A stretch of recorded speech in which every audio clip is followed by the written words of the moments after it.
বাংলাদেশের মানুষের গড় আয়ু কত? ৭২.৩। কত?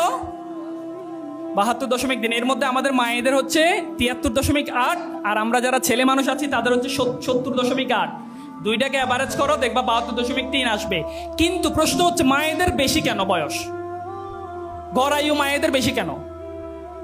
গুগলকে আমি প্রশ্নটা করলাম, গুগল আমাকে বলছে যে একজন মা যে পরিমাণ কাজ করে, একজন পুরুষ যে পরিমাণ কাজ করে, একজন মহিলা তার চেয়ে ৩ গুণ বেশি কাজ করে।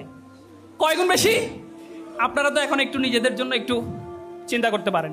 সো মানুষ যদি পরিশ্রম বেশি করে তার গড় আয়ু কি হয়? বেশি হয়। পরিশ্রম করতে রাজি আছি?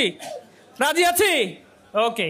সো এই যে ৭২ বছর একজন যদি আমরা বাঁচি, তাহলে আমার সময়কে আমরা খুব ভালো করে যদি কাজে লাগাইতে না পারি, তাহলে একদিন সময় তোমাকে প্রচুর পরিমাণে অবজ্ঞা করবে। একদিন সময় কিন্তু তোমাকে হচ্ছে তোমার নামটা কিন্তু মুছে যাবে। সো এই জন্যই কোরআনে অনেক গুরুত্বপূর্ণ বিষয় আছে, বাট সূরা আসরের মধ্যে আল্লাহ কিসের কসম বলেছেন? সময়ের কসম, তাই না? আমরা সারা জীবন ছোটবেলায় একটা সারাংশ পড়ে আসছি না, টাইম অ্যান্ড টাইট পড়ে আসছি না? এগুলো এমনি আসছে পৃথিবীতে, এমনি আসছে।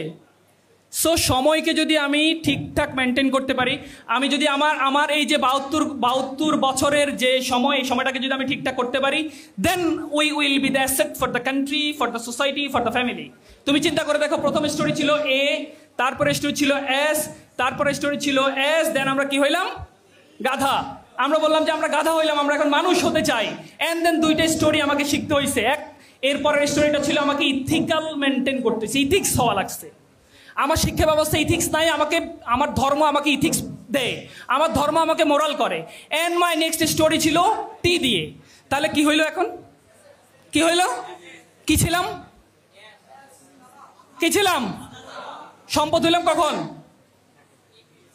কখন? দুইটা অক্ষর যোগ করে, একটা ই আর একটা টি। সো আমরা যদি আমাদের জীবনের সাথে যদি ই এবং টিকে যদি যোগ করতে পারি, তাহলে আমরা কি হব? ই মানে কি? টি মানে কি? এখন আজকে যাওয়ার পরে একদম প্রচুর ঘুমাবা, ঠিক না? ঘুমাবা। অ্যান্ড ফাইনালি আমি একজন বুয়েটের পিকে হালদারের কথা বললাম।